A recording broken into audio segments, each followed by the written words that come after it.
Caitlin Clark stuffs stat sheet, but furious Fever rally falls short versus lowly Mystics. Fever follow best win of season with loss to WNBA's worst as rally falls short versus Mystics.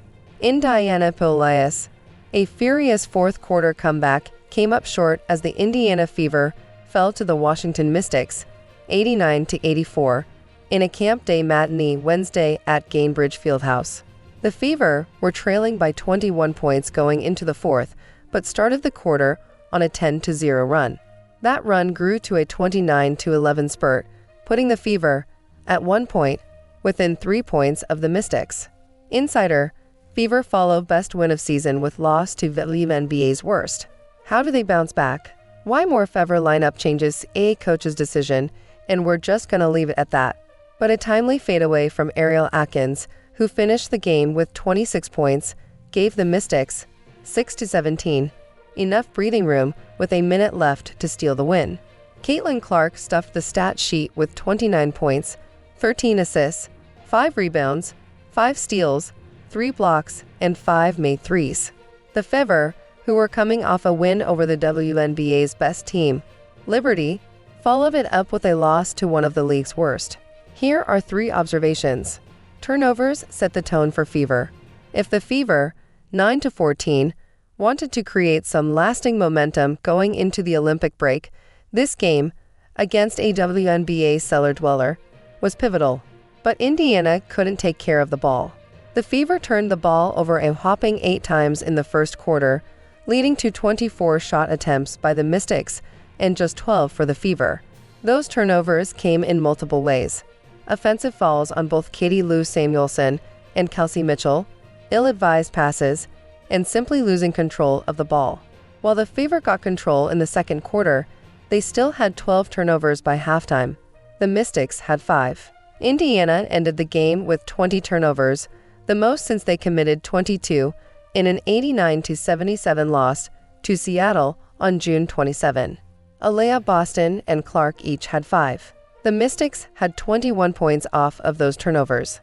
Lexie Hull starts, then sits most of game. 2 games after Lexie Hull was a DNP, coach's decision on July 2 against the Mystics. She was in the starting lineup against Washington on Wednesday afternoon. Hull was effective in the Fever's win over the league-leading New York Liberty on July 6, and coach Christy Sides ended up playing her 20 minutes, including the entire fourth quarter when the Fever fought back from a near double-digit deficit. Hull went 2 for 3 from the field for 6 points, along with 2 rebounds, for a plus/slash of 6 in the 5-point victory. So, Sides elected to put Hull in the starting lineup, moving Katie Lou Samuelson to the power forward position and having Nelissa Smith, the team's second leading rebounder, come off the bench. It marked the 6th different starting lineup the Fever have used this season. With the new lineup, though, the Fever struggled defensively, trailing 26-18 after allowing the Mystics 24 shot attempts in the first quarter. Hull ended up playing just 7 minutes in the first half and didn't record any stats with a plus/slash of 11. Smith came in to fill the rest of the time, shifting Samuelson back to small forward. Smith then started the second half, with Sides electing to return to the starting lineup she used for the past 3 games. Hull returned at the 2-minute mark of the third, and ended up playing 19 minutes, including most of the fourth quarter.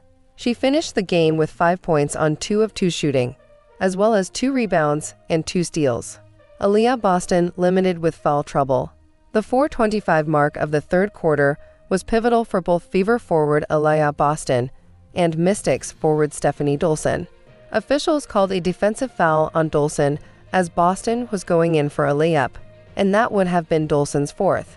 But the Mystics challenged the call, as Boston elbowed Dolson in the face while going for the shot.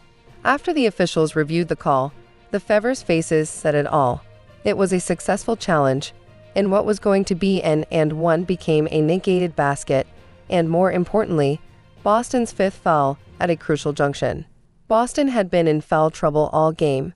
She picked up 3 fouls in about 10 minutes in the first half, forcing her to sit for the rest of the half. Then, with her 5th foul in just 25 minutes of game time, and 16 on the court, Boston was forced to sit until deep into the fourth quarter. It was a big adjustment for the Fever team, as their offense usually runs through Boston. With the second-year center off the floor for the rest of the third, Indiana's deficit went from 14 points to 21 by the end of the quarter. Boston returned to the game with 4:45 left in the fourth quarter and immediately made a layup, then grabbed a rebound on the next possession. She, along with backup Damiris Dantas, helped the Fever go on a 25-9 run throughout the quarter, nearly giving them a 21-point comeback victory.